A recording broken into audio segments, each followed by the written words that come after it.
What's going on, everybody? It is Dave Drake from the Collective Experience, myself, and the one and only Manny Jones, Manny Fresh. And we're back for another episode of the Foul Plugs Moto Show. Super amped to be doing this each and every week. Thank you to our supporters and amazing sponsors who help us to bring this to the YouTube family. We had some awesome action. We have a really cool guest this week, and the points chase is super tight. Manny, we were in Spring Creek, probably one of our favorite tracks in the circuit.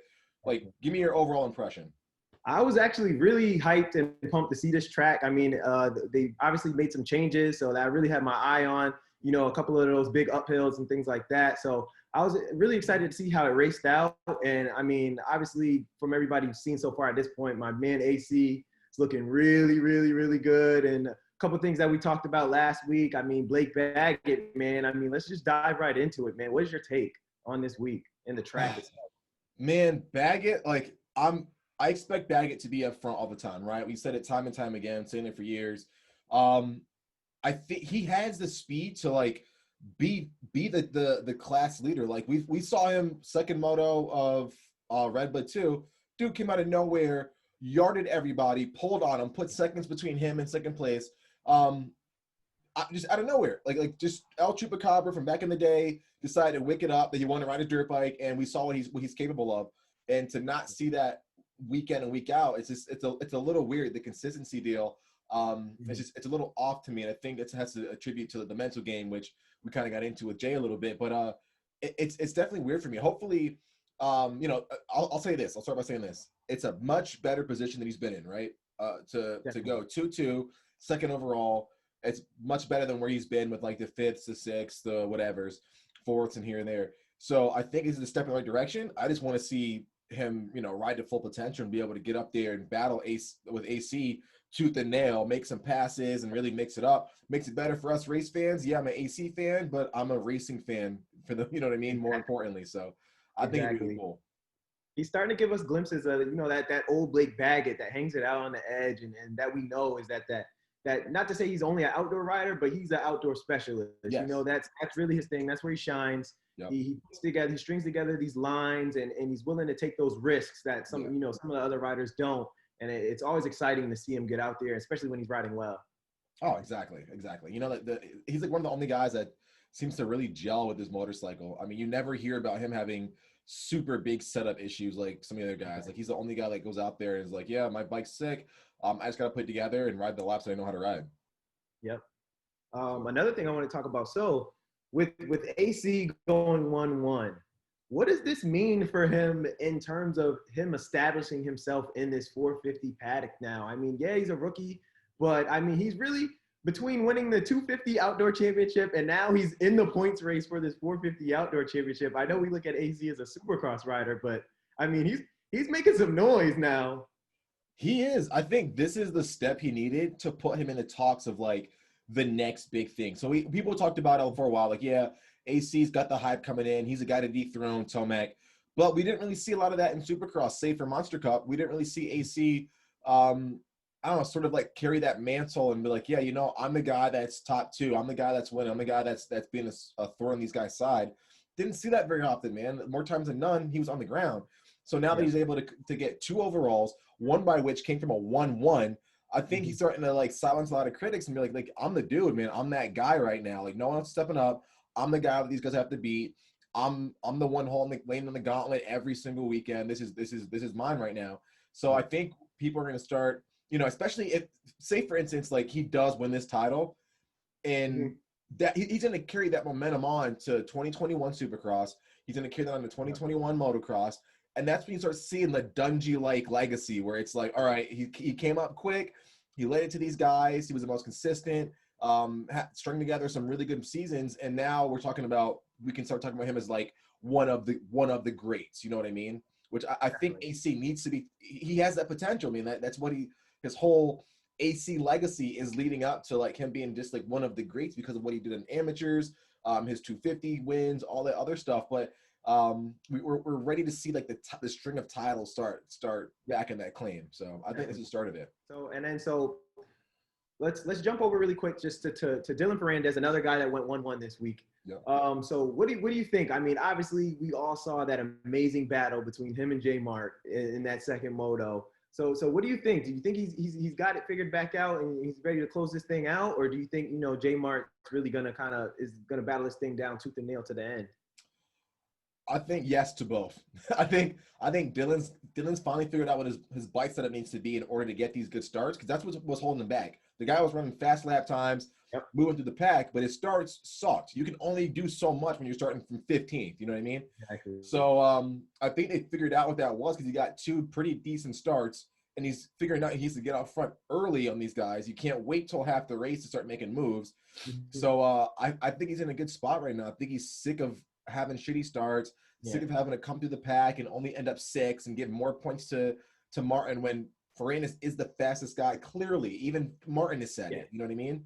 So yeah, I think he's getting sick of the kind of waiting around. He's attacking now. We saw last weekend he was not waiting for anybody, taking lines away, and he was gone. So however, I do think Martin got a little bit of a fire under his ass last weekend. We saw it in second moto where he was laying on him in the last couple of turns. Like, he was like, you know what, screw this. I don't want to get beat by this guy. I'm going to turn it up. So I think Martin is finally found that next gear possibly.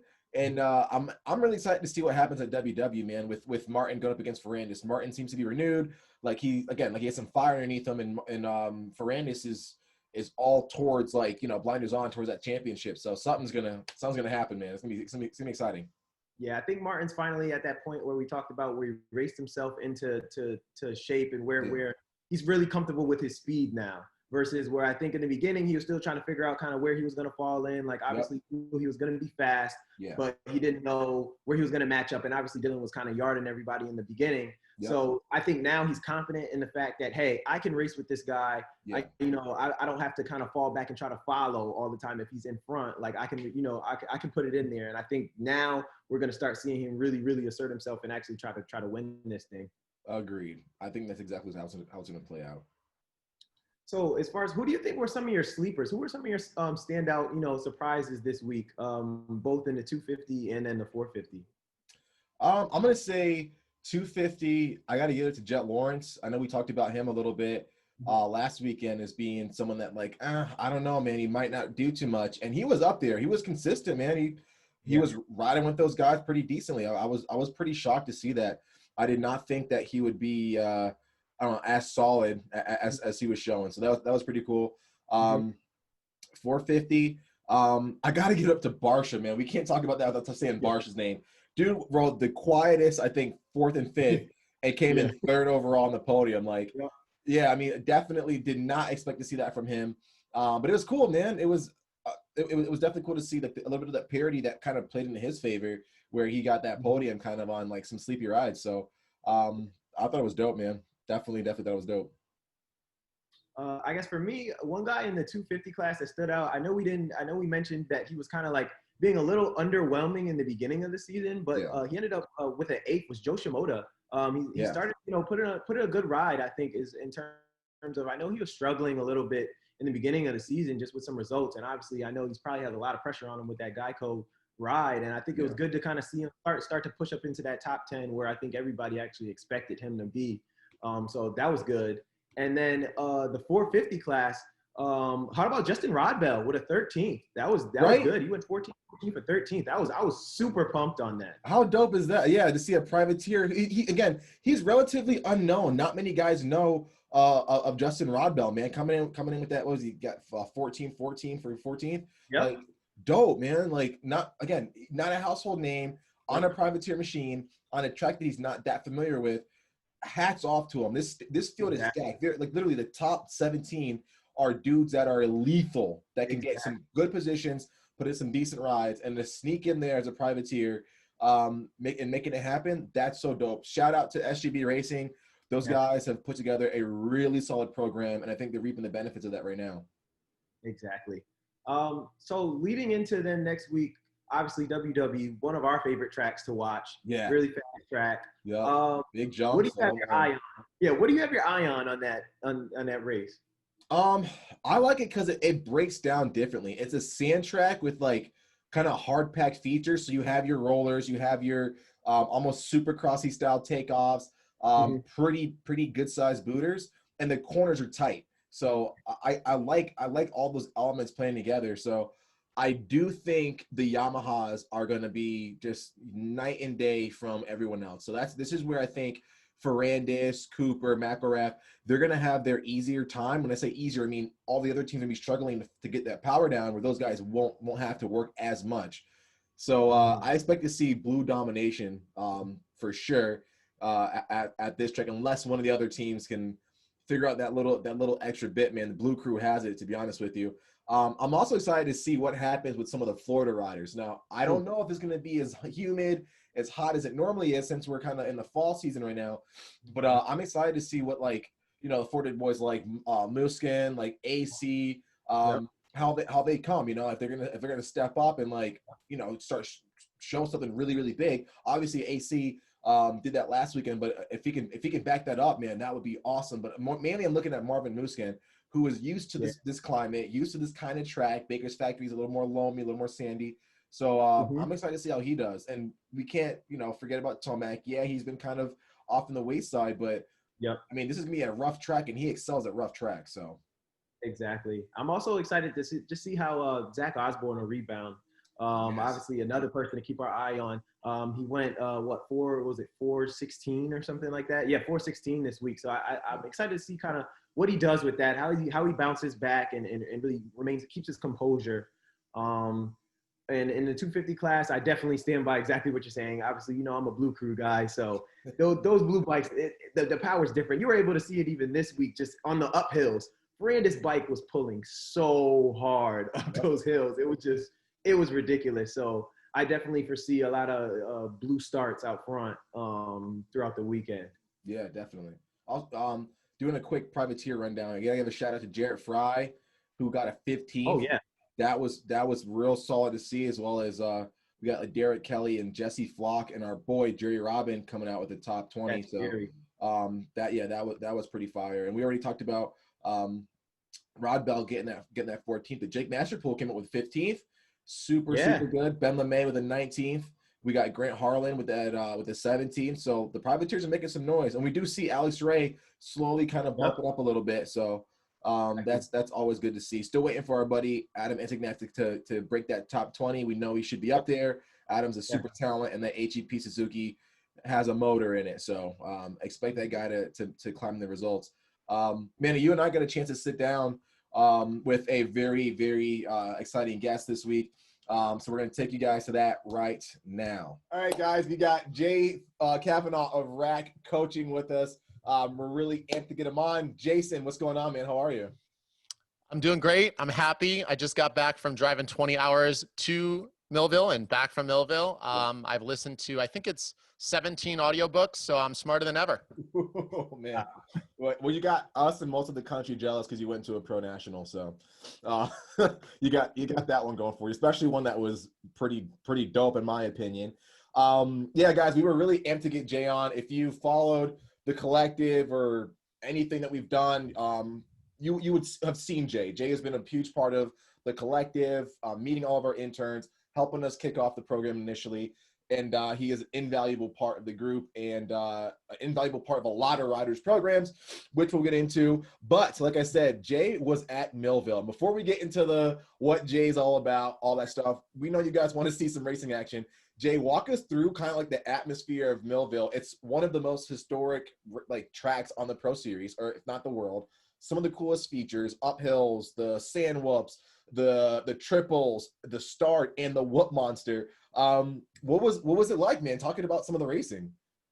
Yeah, I mean, TV does not do the hills justice. You literally have to stand on them, or as a fan, you have to try to walk up them. Walking up them is okay, but walking down, treacherous. It's literally hard to walk on.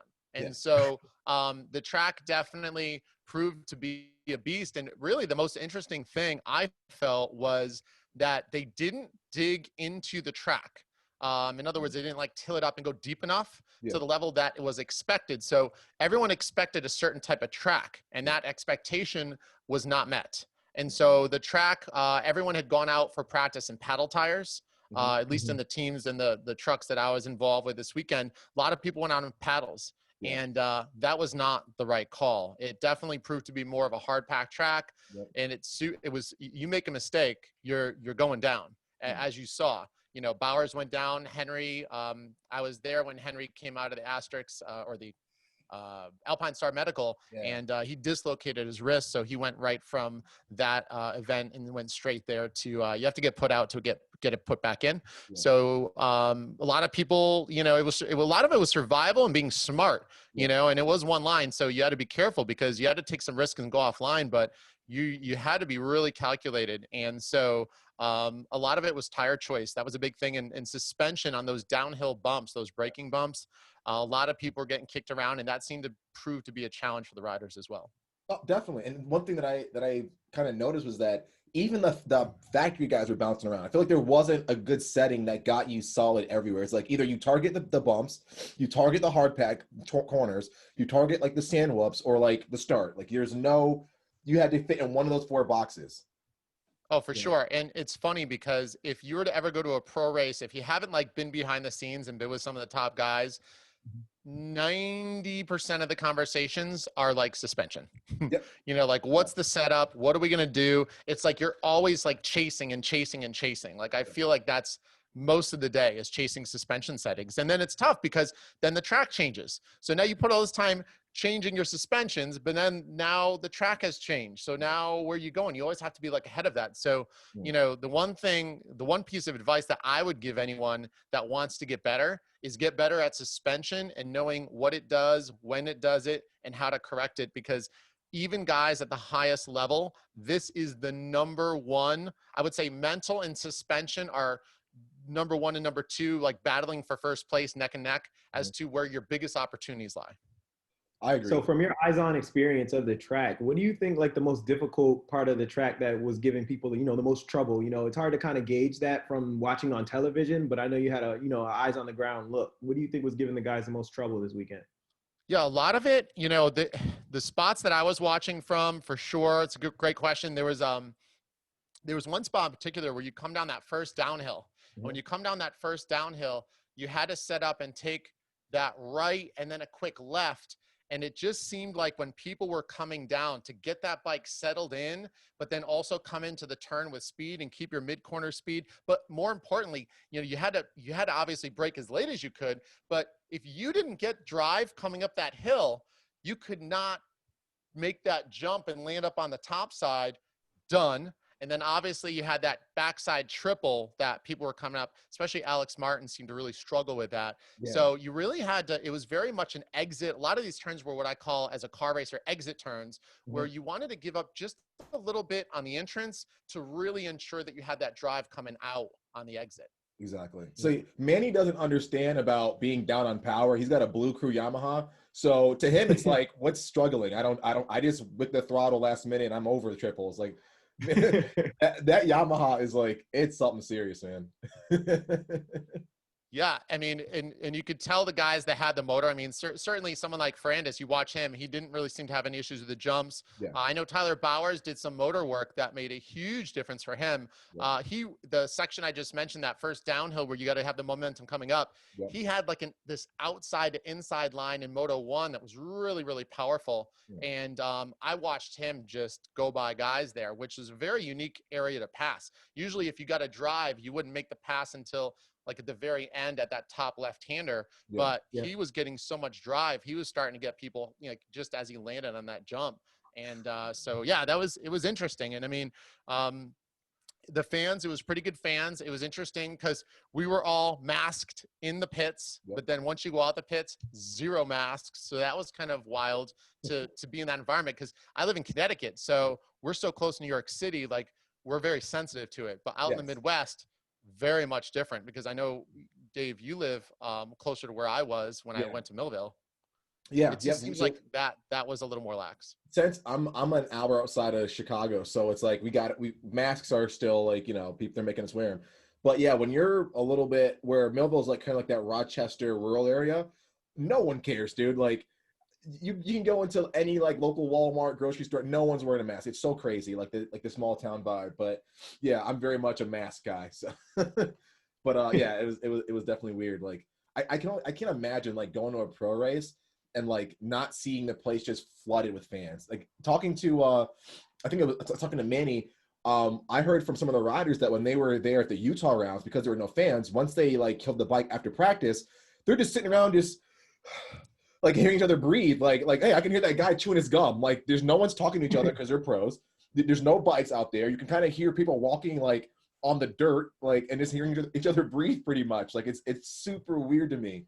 But such is the year 2020, I guess. So yeah, and it's funny when I went to Redbud, the MX, the Motocross of the Nations, and once you're in that environment, oh my your gosh, standard is forever changed. yes, we Like had I even was at Millville, and all I wanted to do was be like Redbud, Redbud, and I was like, I don't think that's gonna fly here. yeah, that was, I tell people all the time, as I ran into you at the Nations, like nothing can compare to a Nations race. Like the fact that people are fighting for their flag, like it's insane, absolutely insane. It is, and I just think it's really cool, you know, and you hear this, you know, as an important point that's worth mentioning is I was just finally watching Moto 1 of the race, because when you're at the races, you don't really even watch the race. It's kind of crazy, but you feel disconnected from what really is happening. And it was funny because, to your point, RJ Hampshire was talking about how he's been doing well and how one of the biggest things is now he's racing for his family, right? Yeah. So a lot of these racers have this pressure that they're racing for themselves and the team, and it's so tight, and it's there's like this pressure. But once you kind of step outside of that and you start racing for either your family, or now you have a child, or now you're racing for your flag and your country, now it's almost, you know, you would say, isn't that an additional weight? You would think that that might be the case for some people, but to be honest with you, I don't think it is. I think it's a lifting of that weight off the shoulders for many of these riders, and I think it gives them a chance to ride for something outside of themselves, and it does relieve the pressure, and a lot of these guys perform even better from what I have noticed. I agree with that. Maybe it kind of hones you in, focus you, cuts out all the noise elsewhere, and here's your sole focus is getting a good result for that one particular thing. You know what I mean? So I can definitely see that. So Jay, getting back to some of the racing stuff, who stood out to you at this race? Obviously, we had the guys that, you know, AC killed it. We had some hiccups from Zach Osborne. Who are some guys that we might not have noticed on the broadcast that you think, in your opinion, kind of killed it? Well, you would have noticed, you know, a couple things on the broadcast. Like you can't, just to cover Adam real quick. Yeah. Once he believed in himself, I've done a post on it. He actually got angry on it, but that's fine.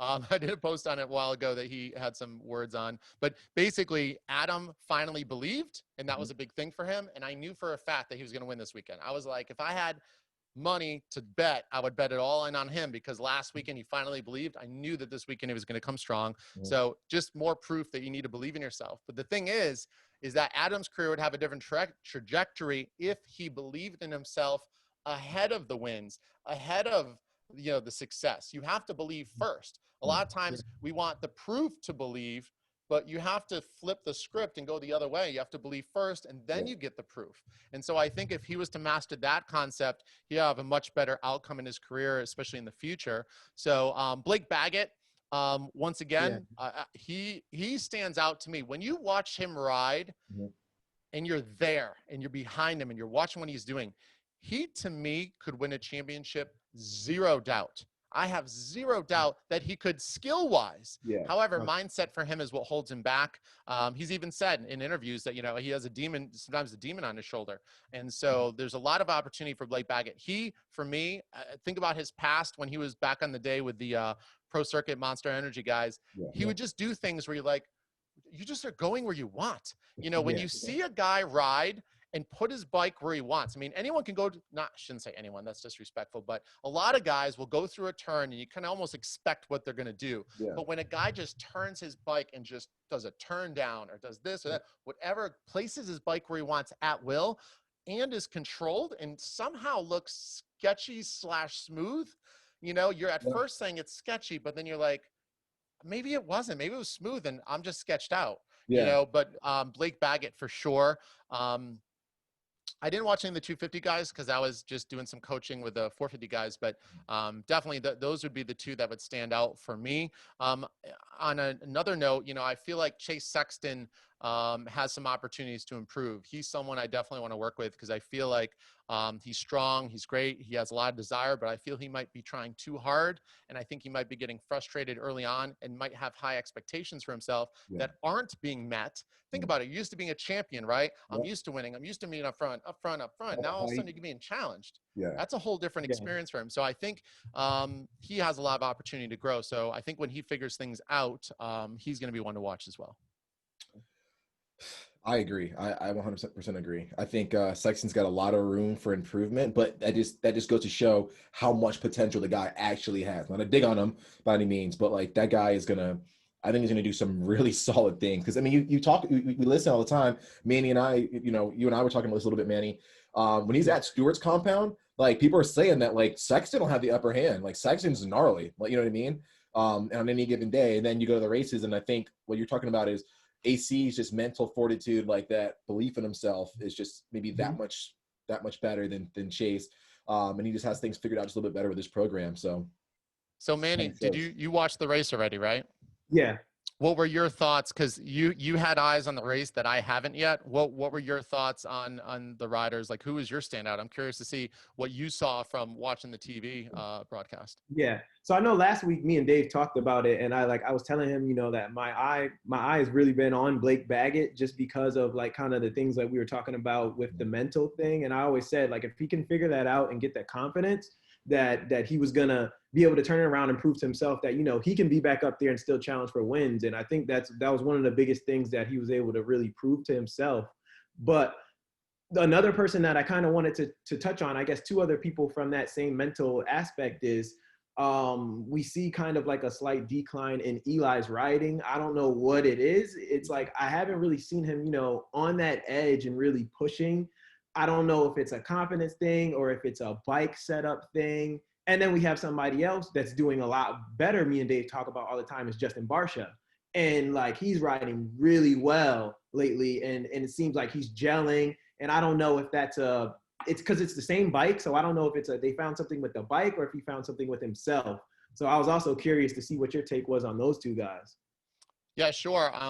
To cover Justin, I did talk to someone who has worked with him in the past and has had relationships with him in the past. And I'll just tell you what they had said, which is they felt that now that, they felt like contracts were a big issue for him. So when, a contract is coming or has ended, that factors into his mentality as far as how hard he pushes or if he's a little bit more lax. So I feel that, from what, and I tend to agree, because when you see someone who's hot and cold, you can't help but think, in my mind, and maybe I'm biased, that I always go towards mental, and so, with Justin Barcia, I think it was more like the contract thing. Like maybe it was like, hey, now that I get everything figured out, like I can just ride, maybe that's what it is. Cause I'm pretty sure he does have his contract lined up for his next ride, correct? Or has that not been confirmed? It depends on who you ask. Manny might be a better insight on this than I am. Manny knows everything about everything. But what are you hearing, Manny? I'm hearing Gas is solid, but Barcia's denying it. What are you hearing? Yeah, so there hasn't been any real confirmation on it yet from the digging that I've done, but I mean that seems to be the rumor. So I don't know. I'm looking for an announcement on that or like some type of leak coming out on that pretty soon. Yeah. Yeah, and so the argument could be made, and so what was implied, and I should add some clarity to this, is that when a contract needs to be signed, he might be riding a little harder. So based on the person I talked to, who definitely has a ton of credibility and has been in the sport for a while and has worked with some of the legends in our sport, they implied that maybe the contract has not been signed because he is riding at a level of strength and effort that is maybe implying that we're looking to get things signed. And so that would be my thoughts on Barcia. And with Tomac, I just think that I think he really, for lack of a better term, kind of blew his energy reserve on Supercross maybe, and just needed a break. He's been pushing and wanting and driving so hard and fighting for this one thing.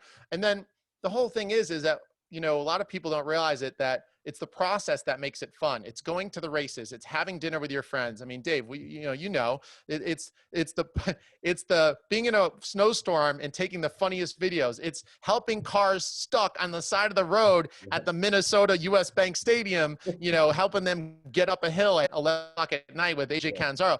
Those are the times that really define the happiness and the joy that you have in life. But I think someone like Tomac has the wrong idea where he's like, hey, I have to get this championship. So the more you want something and the more you strive for it, the more you put it on this pedestal. But the problem is then once you achieve it, it's kind of anticlimactic. And so I think that there's kind of like this anticlimactic buzz or lack thereof from winning that championship, where he's kind of like, wow, I've wanted this thing for so long, and this is, it's over and done, and now here we are training for moto. Like, what, really? So I think that's part of it, and I think he just wants to be a dad and just isn't feeling the vibe. Yeah, he seems a little disconnected, I would say, this season. Like 100%. And I've always felt he's an emotional rider. Now, most people would laugh because he doesn't share any emotions, but I feel he does keep them inside. But I feel that in the past, like frustration and overwhelm, and not feeling comfortable, I feel he's an emotional rider. And so I think if his heart and his emotions aren't into it,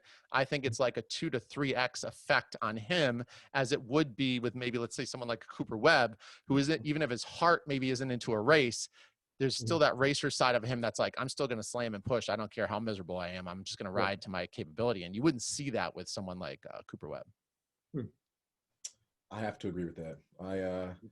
It's so tough. And we even heard, one of the greats in our sport, Stewart, talked about it. Like, how is Tomac not winning absolutely every single race? When we have a guy like Stewart, who is the most gifted rider in the history, when he says, like, wow, this guy is really good, like, he's got some solid talent, and how is he not winning? Like, that should just show you, like, just how mentally taxing this sport is and how mentally strong you need to be at the top. Which segues me into rack coaching and what rack coaching is all about.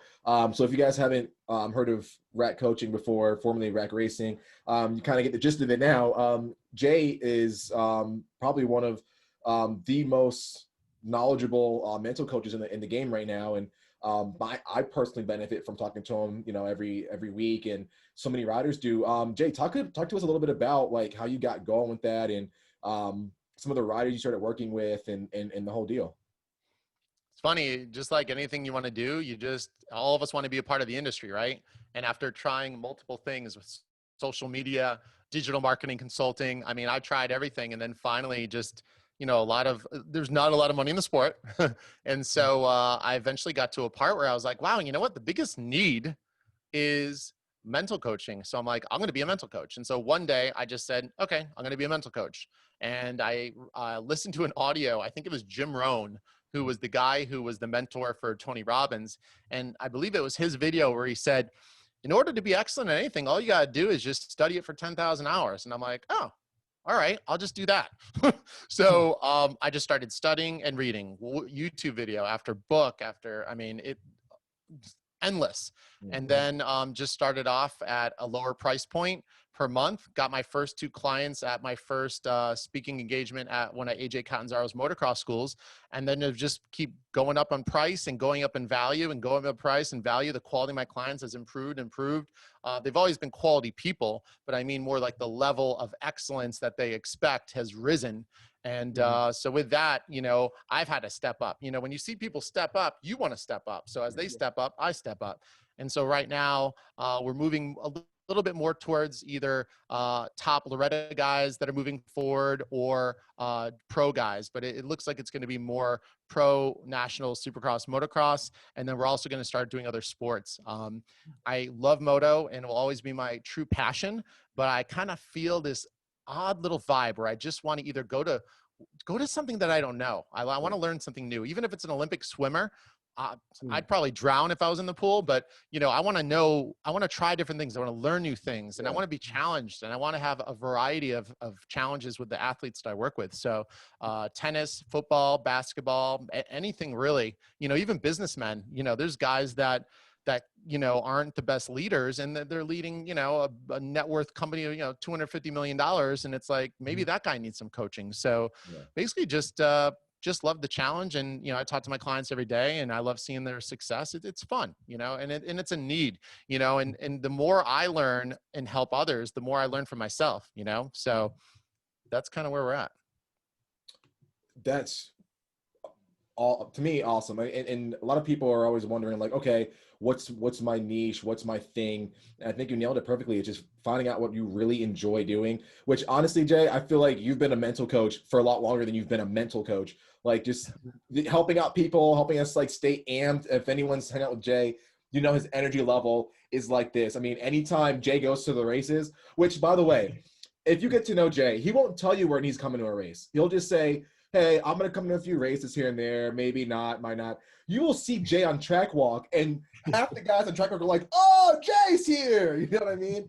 So like it's crazy. That just goes to show just how exciting Jay is to be around, how many people like his presence. I know me and Manny enjoy having him around the races and stuff, and he's awesome. Jay, we talked about like the mental side of racing, how important it is for the pro riders. Would you say it's even more important for like the amateurs who are learning this craft still? Like what's one major thing that you see like a bunch of amateurs like, you know, myself or Manny or anyone else listening that like, what's one common thing that we should all improve on mentally, you think? Well, it all starts with putting the time and effort into realizing that you have like three skill sets that you want to optimize. You have one, which is master of craft, which means your technique and skill on the bike. So someone like AJ Catanzaro can guide you there. Then you have master of physical. So that physical piece is the second piece. And that's obviously your fitness, your nutrition. And then you move into that third piece, which is the mental. So you always want to be working on one of those three or all three of those pieces at all times, and always be putting yourself, have an awareness as to where you're at and which one has the most opportunity. Or can you just fine tune each of the three to just get a little bit more? I'm always looking for 1%. And so with that said, what I find is a lot of guys work on the physical and then they work on their technique a little bit, but very few put anything into the mental. And so you'll ask them, you say, how much of this sport is mental? You're like, oh, it's 80%. Okay, so then how much of your time do you spend on mental? And everyone says none. So to me, that just makes no sense. Like I have no response for that. I usually just walk away because I'm like, I can't grasp it. Doesn't make sense. You know, even if you just watch my Instagram every day, I usually do a story. It's like, at least just watch that. Or you know what, just open up YouTube and be like, how do I stop overthinking? Like at least put some effort into it. You know, the bottom line is everyone wants to make more money. Everyone wants to be faster. Everyone wants to have abs, but like no one wants to do anything different. If you change nothing, nothing changes. I don't know if I said that loud enough. If you change nothing, nothing changes. Okay.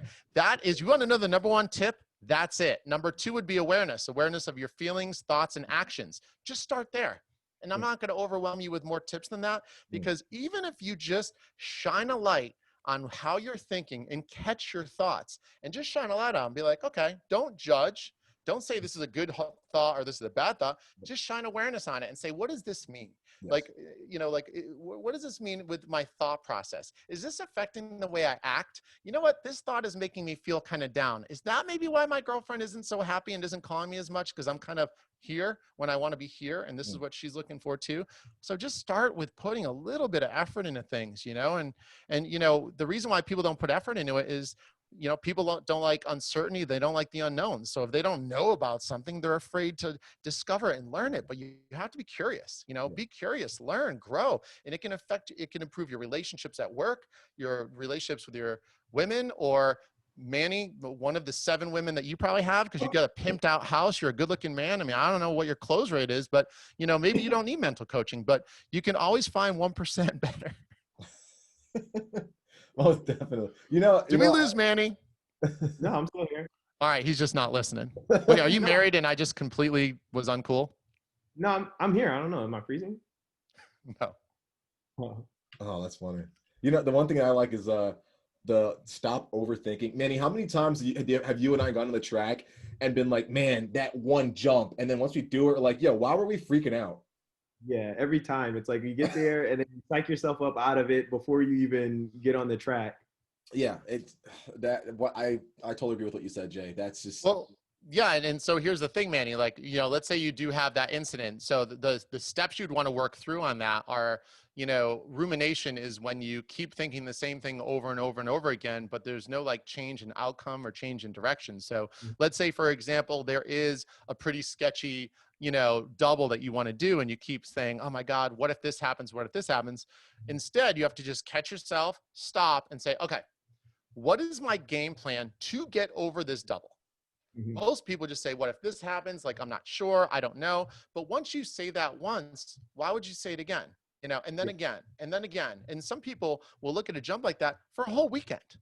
But then the whole thing is then you have to live in regret the whole rest of the week or until the next event at that location. And that regret, you know, that's what you don't want, because then that's going to spiral things out of control. And now all of a sudden, you know, your workout may be a little down on the next training session. You're kind of like still in regret. And then you're like, why didn't I just do it? And then you're kind of miserable around the girlfriend, the family, at work. Like, you just got to stop and say, how can I get past this obstacle? Because on the other side of the obstacle is growth. And that's what we all want. We all want to grow and improve. So you got to look at these challenges as an obstacle, but more so an opportunity, and just face it head on and come up with a plan. Definitely, definitely. I 100% agree with that. So Dave, Yes, sir. Yes. can I ask you questions now? Go ahead. Yeah, yeah. I know it's not my gig, but can I ask you each question? Yes, 100%. Okay. We So like we're going to that. start with you, Dave, and Okay. then we'll work over to you, Manny. So Dave, Cool. Yeah. what are your thoughts on what hold you back, and what's one thing that you think you could do, that you could change right here, right now, today, to improve your level of assertiveness with the collective experience? In other words, get more clients, talk to bigger people, try to get those bigger riders. What would be one thing you could do today, not tomorrow, because tomorrow might not happen? One thing I can do today. I think it's a really good question. I'm guessing, I know for sure one thing that holds me back is, you and I talked about it a little bit, is, oh man, like, I'm just going to be some random dude DMing them like, hey, Roxanne, I have this dope program, which I know is helping the industry and helping a ton of riders and fans and helping this whole thing grow. You know, let me tell you a little bit about it, and just not having that you know what I mean? Like, not having that one degree of separation, I guess, between myself and that person of interest, and essentially just sending off my touch point and then hearing nothing, and then just being super bummed about it and like, oh man, he thinks I'm lame. You know what I mean? So I guess some of that kind of culminates into maybe a little bit what's holding me back, to be honest with you. So if you were providing, let's say I'm Chase Sexton, and you're providing value to my program, my life, and my fans, and maybe even offering some potential hospitality advice, you know, or opportunity where, you know, if we have people come in from one of our sponsors, you could help out with that, which I think you'd be great for. Yeah. If you're helping me and you're offering to help me, why would I judge you and feel that you were bothering me or taking away from my valuable time? I guess good point. I mean, I don't know. We always get nervous that like someone's gonna say our stuff sucks, or, you know, try to Fear of judgment. Yeah. Do you know that it's called FOPO? Do you know what FOPO is? No. Fear of other people's opinions. It is the number one, as of right now in our current culture, and many people will agree with me, some will disagree, but many will agree, it is the number one modern day fear, is fear of other people's opinions, fear of judgment. I did not know that. And think about how that would hold you back. Think about if you just didn't have that and you just remove that barrier, what things would be like. So one way you can do that, and if anyone watched one of my videos I did maybe 2-3 days ago, there's one thing that you can use that is really powerful. So I know a lot of moto guys listen to Beyonce, so let's talk about Beyonce for a second. Beyonce, if you look her up, she grew up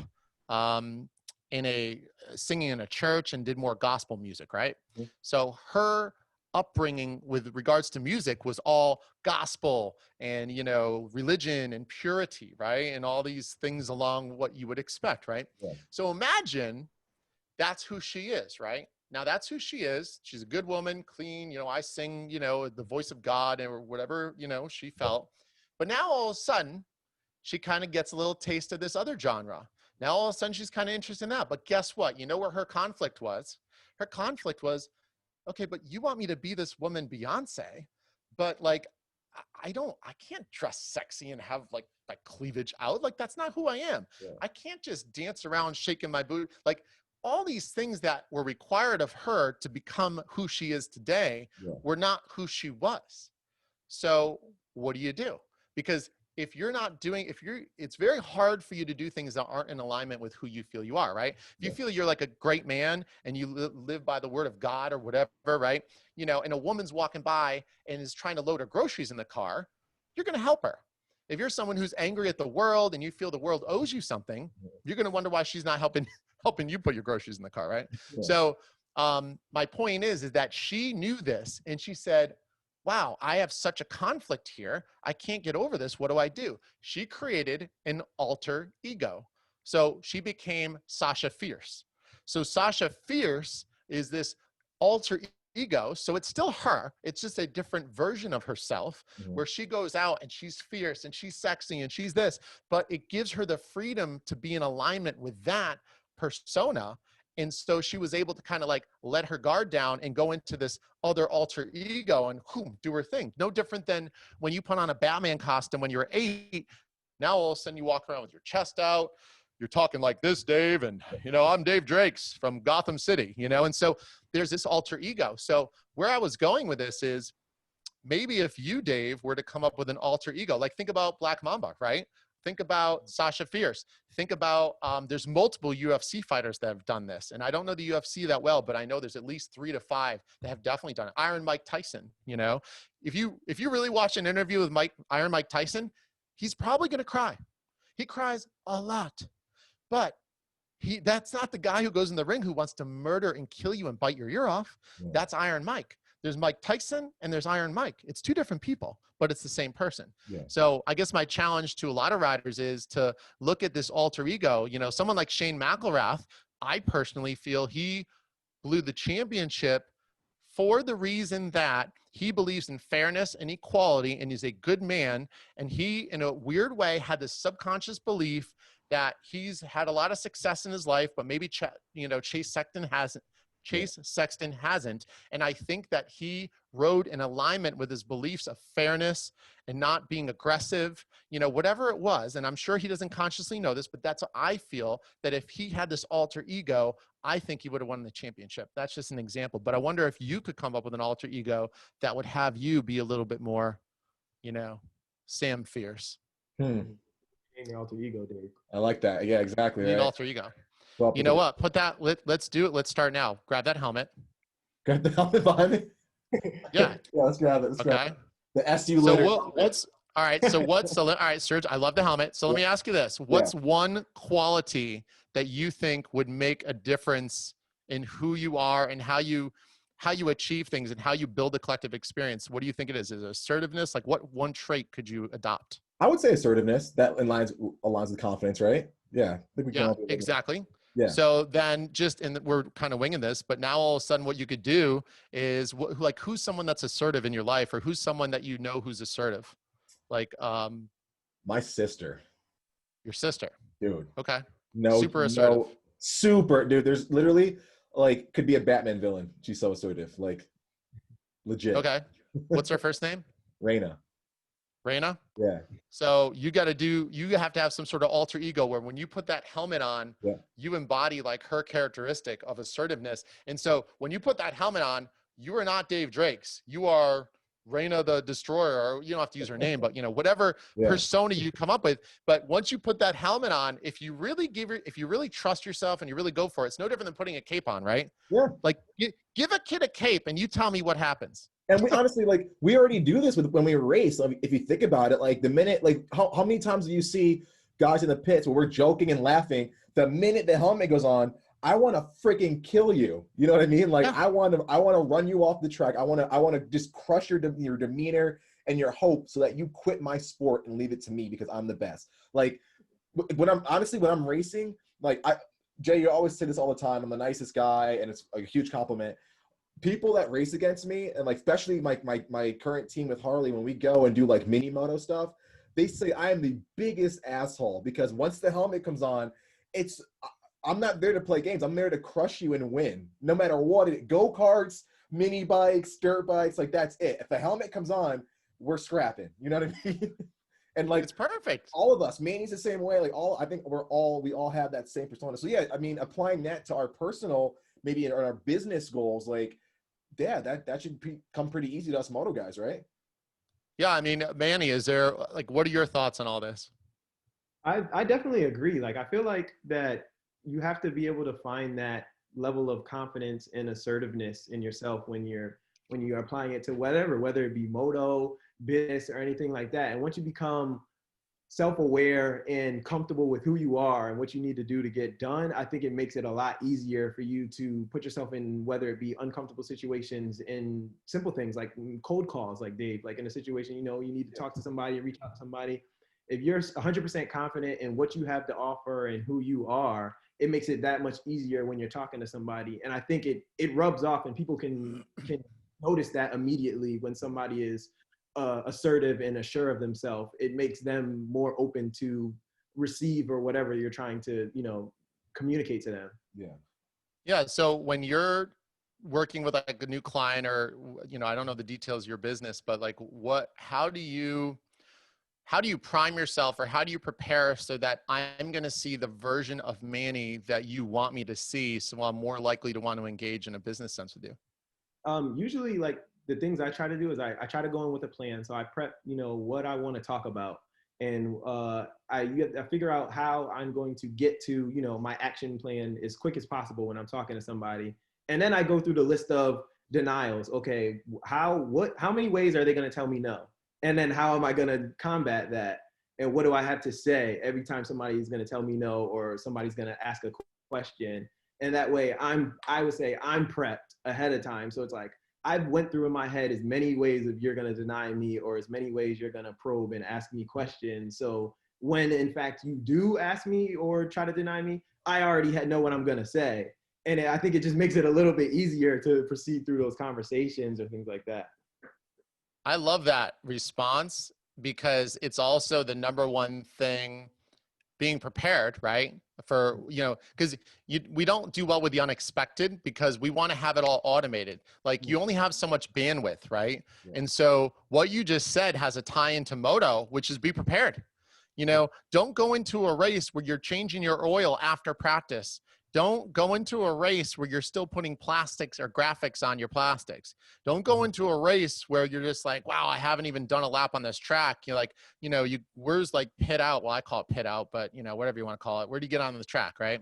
So you're right. And so with life, when you're prepared, it's just the smart thing to do. You know, like we decided to wing this interview. That's different, right? But, you know, and I was going to be prepared, but then Dave was, you know, I'd mentioned that we like to wing it. So sometimes you can wing things like, hey, let's go for a walk. Like, where do you want to go? I don't know. Let's go down the street. Okay. That you can wing that. But when you're talking about something like you said, Manny, like with business and stuff, you already kind of have an idea of where my rejections or my thoughts are going to come from. If I have you firing back at me, be like, oh, well, you probably think, or, you know, you probably think that, hey, this is too expensive. Well, let me show you where the value is in this. You know, imagine if, you know, you didn't have to spend 3 hours a day doing this. Imagine if, and then all of a sudden I'm like, wow, Manny, you know what? I didn't think about it that way. You're right. You know, I thought $200 a month was expensive for this, but it's at least $600-700 worth of value to me. So you know what? Let's sign up. I think that's brilliant that you think like that. And I'm sure that's why you have a pimped out place behind you, and it's not a background filter like Dave and I are using. Definitely. It's pretty cool. Be prepared.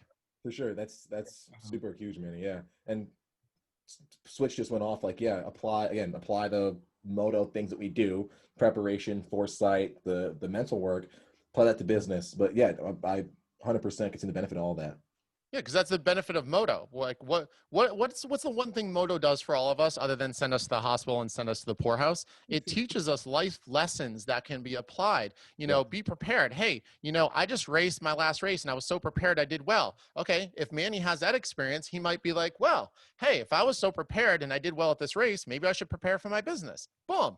We already know he's doing that, but you know, moto at an early age can give kids that awareness and those tools and remind them and train them, you know, and confidence, and realizing that if you don't take care of your bike, things aren't going to go well. You know, if you don't take care of all those 3 circles I talked about, you're not going to win. Yes. You know, in schools, you're taught that everyone wins. You know, everyone wins. But then all of a sudden you go out in real life and you're like, I ain't winning. Not everybody. You ain't winning nothing. Yeah.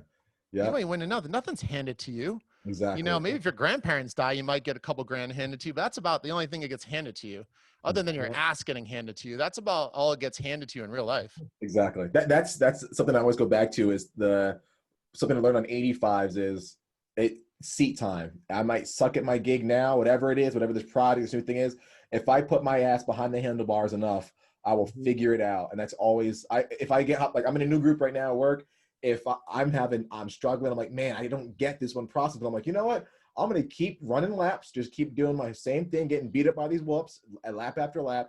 Eventually, enough seat time, I'll figure this shit out. So, yeah, and if you get beat up, whatever, you know, like I just got a job offer, and I was laughing. I got a job offer to help out this guy, and then I said, hey, I want to do cash only on this deal because he was offering me a little bit too low of a number. So I said, as long as we do that number, it'd have to be cash only. He goes, oh, so you don't pay taxes? I can't trust you. You can't work for me. So I literally got a job offer, and within maybe 2 minutes, declined the job. They declined. They revoked it. So it was so funny because I was sitting there and I'm like, okay, how do I deal with this? I said, okay, it's already over. So I'm a little bit pissed. Okay, I know I'm pissed. Do I like this energy and this awareness? No, it's kind of negative. I don't like it. Okay, maybe I should just let it go. What can I learn from it? I'm like, well, this is going to allow me more time to push my new business that I'm working on and the rack coaching. And boom, I let it go. So probably bothered me for about, I tried to not have anything bother me for more than 5 to 10 minutes. I think it was probably maybe around 8 minutes. So I actually time it. I tried to time it in my head and I let things go. That's a great attitude to have and a way to attack that. Wow. Yeah, exactly. No, these are all super helpful, Jay. Hey, is this episode, one last thing, because I know you want to wrap this up, but why do I feel like this episode is brought to us by Oreo? Is there a reason why I'm feeling that?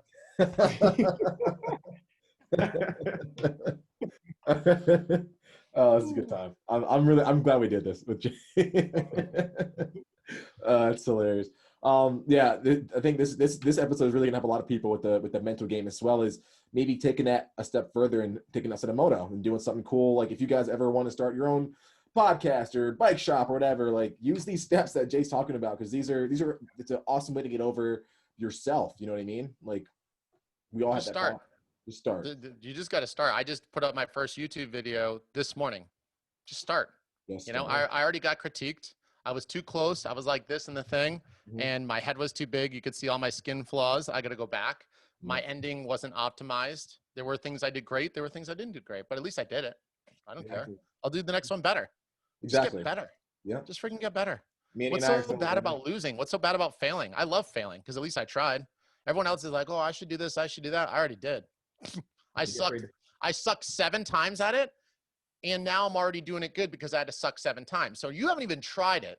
I failed 7 times at it, but now I'm good at it. So whatever. Good luck to you. Exactly. So smash the like button and subscribe now for more videos just like this with Dave, with Manny. Did I nail it? Nailed it, dude. Grab that soundbite, Manny. We're going to do that. That was perfect. Smash it. Definitely. That's awesome. Guys, again, please check out Rack Coaching. Jay, where can people find out more, a little bit about the things you do? Because you do some awesome like charitable work. One thing about Rack is that it stands for Random Acts of Kindness. Jay does in numerous, even day-to-day small random acts of kindness for people. Where can people check that out, and how can they learn more a little bit about you? Sure. So the nonprofit, since you brought up, and I thank you for that, because sometimes I forget to promote that, is the number 1 and then RAK, randomactsofkindness.org. So onerack.org. One random act of kindness can change your life. That's our nonprofit.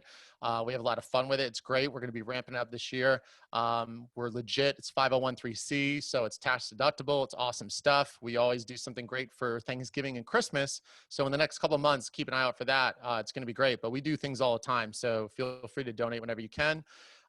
Usually we ask for about 50% of your paycheck. That seems to be the most reasonable ask. That's only like what, a couple million for Manny, right? That's not too bad.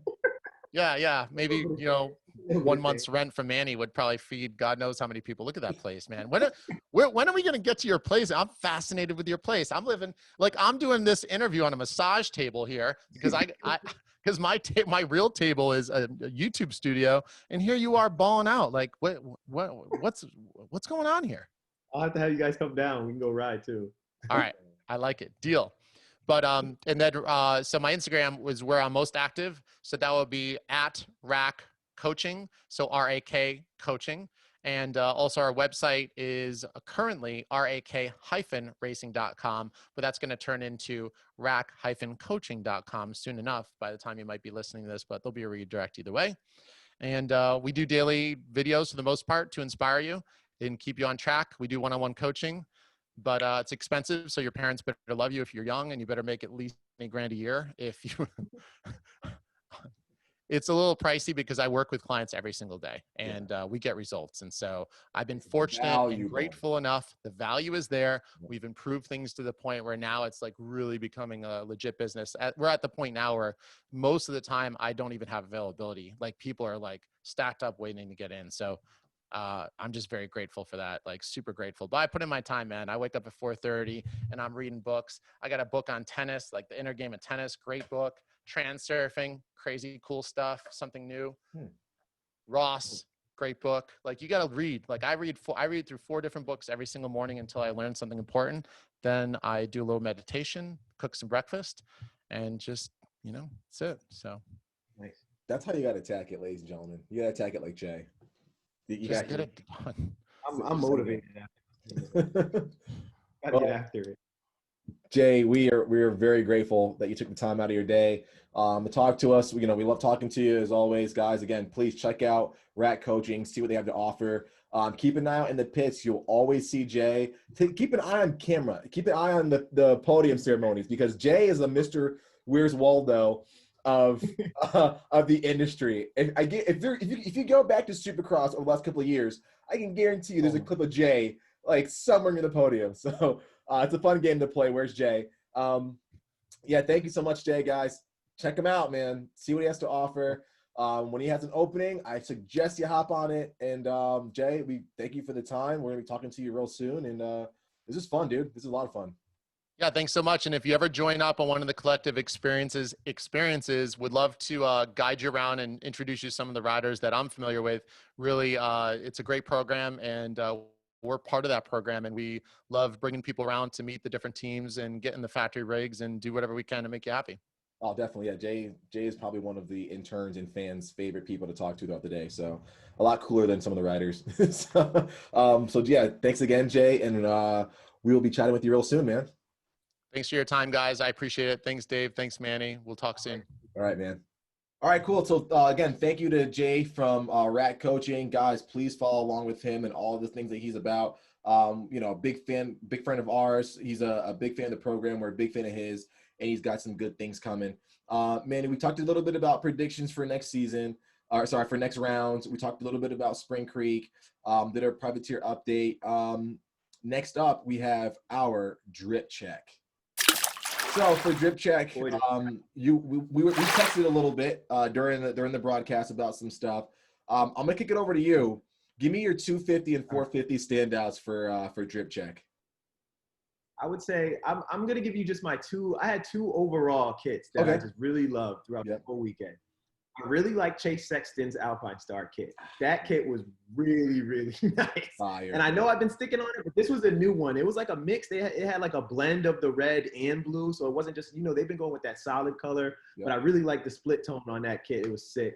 And then the one I sent you, obviously, that new Fox gear is just disgusting. That AC's kit, by far, hands down, had the best kit out there. I think I was like, oh man, that was really nice. It was smooth. Matched everything down to the goggles. Would you have? I gotta shout out to Alex Martin, man. That Answer stuff has been like it's been cool. Like I never talked about Answers being one of the brands that catches my attention, but that looks smooth. The colorways look dope. I mean, you got to give it up to him. And for me, I think we have the same eye for this stuff, man, because it was a toss up between Sexton's kit and AC's kit. And we talked about AC's kit for Redbud. like that Fox setup he had was dope. This one's like, man, like I dig it. I don't know if it's just the way he pairs it with like, you know, the boot and bike combo, but he looks fire in that stuff, man. Yeah, that thought stuff is it's sick. dope. I'm excited to see what he pulls out with. It's definitely dope. Also, I want to get a quick talk about the rookies, the new guys that we might see at this new round. So we're seeing Jared Fry. Yep. We saw a little bit of like Thrasher might be thrown in here or there. Are we gonna see any new rookies at WW? Are there gonna be like any surprises? I don't know. Like that's what I was thinking because like there was talks of Thrasher, then he didn't race. So I'm excited to kind of see. Like I was really pumped on seeing Jared Fry out there. He was a guy that I had my eye on just to really see. You know, I always keep my eye on the Blue Crew guys anyway because I think they're really good at having an eye on when to bring their guys up and give them a chance. Yes. They usually put them in the best position to succeed. Yes. So usually whenever they say they're going to bring somebody up, I usually have an eye on them. Yep. On the other hand, KTM's a team that's experimenting with it. I think sometimes they pull people up a little bit ahead of time, or maybe it's just they pull people up and then the expectations are way too high. Like they pull them up and throw them straight into we're competing for championships, as opposed to it seems like Yamaha gives you a peek at the guys, lets them, but they still have, you know, their core 3 guys that are, you know, out there trying to win championships. And I think that allows for surprises and things like, you know, we have Ty Masterpool when he jumps out there now, the guys leading races with no pressure. So it's like, I think they have a little bit better hold on how they're combing their amateur guys and letting them pop up. So I'd be excited to see who takes the field. I'm glad you mentioned that because I was going to say, I do think that that the Blue Crew guys, like they do a much better job of cultivating that talent and letting them make their appearance when they know they're ready, not overhyping them. We always hear about the latest and greatest Team Green, the latest and greatest KTM. They kind of keep their guys like, yeah, he's fast. People are talking about him, but we're not overhyping this kid and putting all this weight on his shoulders. And they did a beautiful job with Ty Masterpool. They didn't talk about it too much. We all knew the kid was fast. But like they kind of let him get his feet wet and slowly start making a name for himself. So hopefully they hold true to that. We just saw that Gas is going to TLD. So I wonder what that new KTM like Orange Brigade, like what that's gonna look like now that I guess you can say Gas is kind of taking over that 250 sort of like that stepping stone in the pro rank. So I mean, what do you call it? Like Gas Brigade? Like what do you come on? I don't know what you call that. I'm just excited to kind of see what that is. Like obviously, you know, the industry's turning with who they have getting ready to come out and ride for them and things like that. So I'm excited. Obviously, it's just a red KTM, but I mean, we're excited to see kind of what that thing does, what that team does when they get out there. Exactly. So to wrap this out, why don't we go over some power rankings for this upcoming weekend? Manny, I want you to start off. Why don't you lay down your top 3 for this weekend, 250 and 450? Okay. Top 3, 250. I mean, it's gonna be hard. I'm gonna go Dylan, J Mart, and RJ. Solid. I still haven't left the RJ train. RJ's super fast.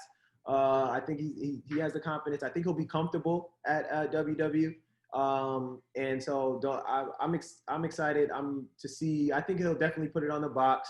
And he may get a moto win if he can just keep it under control, get a good start.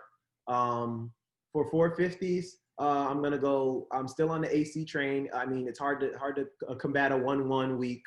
So I got AC, Chase Sexton, I think will do very well. And then I'm going to throw Marvin Musquin up there. I think he's going to do well out there as well. So I think he's kind of getting himself back in there, getting himself back into shape. He's really fast. And I think that track will suit him well. I agree. For my 250, I'm going to have to go with RJ. I think RJ is a whole new rider. So when you get a whole new guy who's got that new fervor, that new like energy, he likes his bike setup, and put him in a place that he already knows, that's a lethal combination right there. So I'm gonna go RJ, I'm gonna go Ferrandis, and then I'm gonna go Jet Lawrence. I think that guy is gonna really have fun on this track. Number one, he rides the sand pretty well. I think it's gonna gel well with some of the places he rides. 'Cause I think he's a Moto Sandbox guy. So I see him doing really well. 450, I'm going to have to go Muskin, man. That guy is just – he's too good in the deep sand when it gets started like this. Yeah. I don't think we saw the best of him last weekend because the track wasn't really conducive to his riding style, but I think we're going to see some cool things. I'm going to have to go with AC in second, and then for third, I'm going to have to say Zach Osborne makes a rally and gets on the podium, just manages and salvages the points gap and pulls it in that way. So should be interesting. Yeah. Like I said, another track to take a look at. Competition's heating up, 250 and 450. We're seeing the points kind of ebb and flow, go like this a little bit. 450, it's getting tight. It's getting really tight. I'm excited to see it. Guys, thank you so much for always tuning in. Again, be sure to like, share, subscribe. Check out thecollectiveXP.com. We've got some great things coming down the road. We've just opened up our Arena Cross Internship Mechanic Program that gets you hands-on, behind the scenes, working at the Arena Cross Hoosier Arena Cross Series with the ATC Flipside Racing Squad. Those guys are phenomenal. They're going to get you hooked up with some amazing opportunities, and you're going to walk away with some great hands-on experience that can lead you to a career in this industry. Don't forget, our MX program is still popping.